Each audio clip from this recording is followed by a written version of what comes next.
Sacred Heart is participating in the Eucharistic Revival with parishioner witness talks once a month, so please welcome Brandon King to share his love of the Eucharist with us this evening.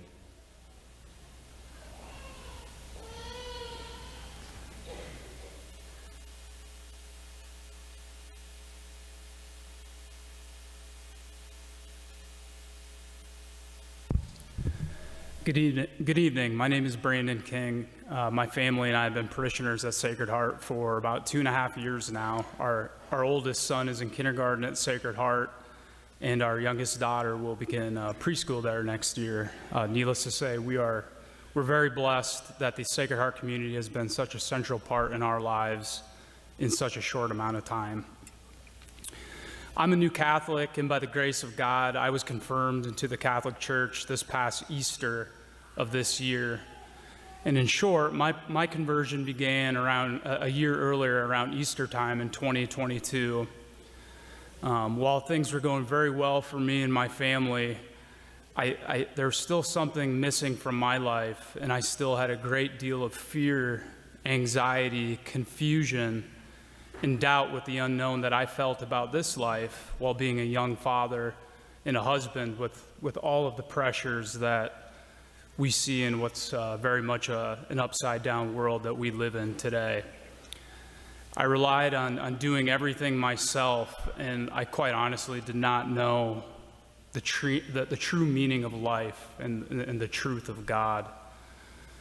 After starting to begin attending Mass with my family, I noticed that there was something very beautiful and holy about the celebration of Mass in the Catholic Church.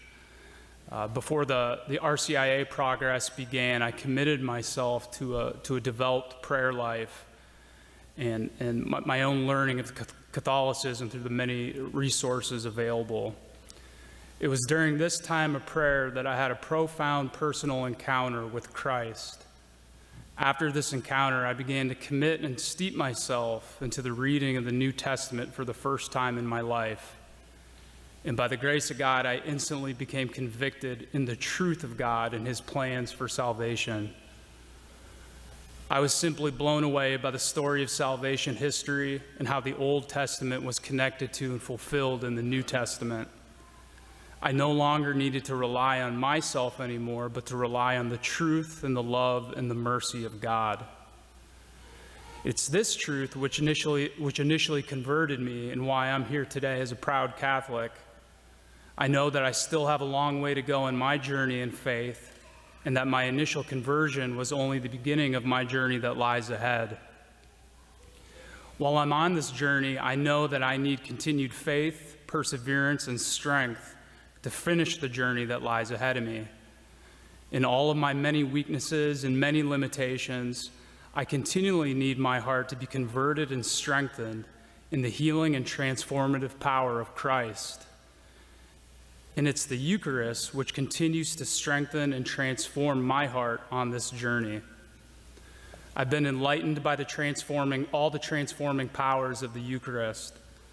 The transforming of the Passover of the Old Covenant into the New Testament, the transformation of Christ's own death into not the loss of life, but the gift of life, the transformation of what was a violent Roman execution into the transformation of the holiest sacrifice of all time for the remission of our sins, in which He instituted and perpetuated at the Last Supper.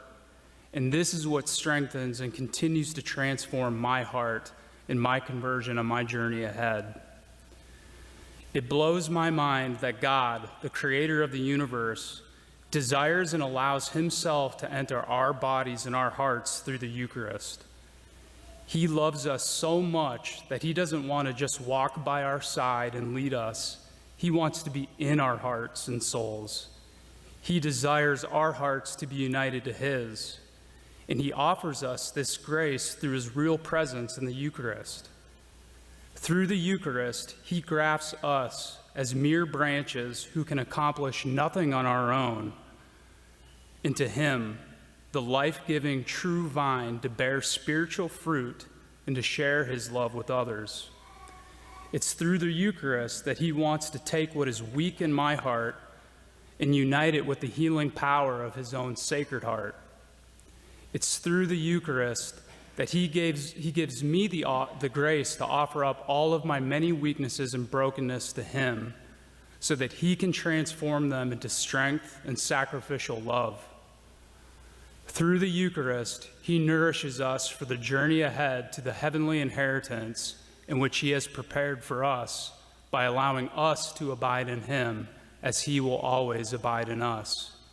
He knows that in our weakness that we are needy and we need this grace of perseverance in our life.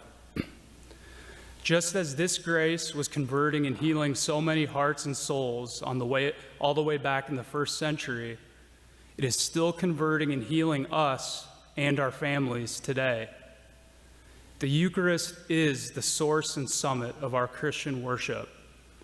I pray that we all may cling to this precious gift of the Eucharist so that it continues to strengthen us to the end of our journey, in which it's God's plan for us to celebrate this holy mystery at the wedding feast of the Lamb, together in heaven as God's chosen family. Thank you, and God bless.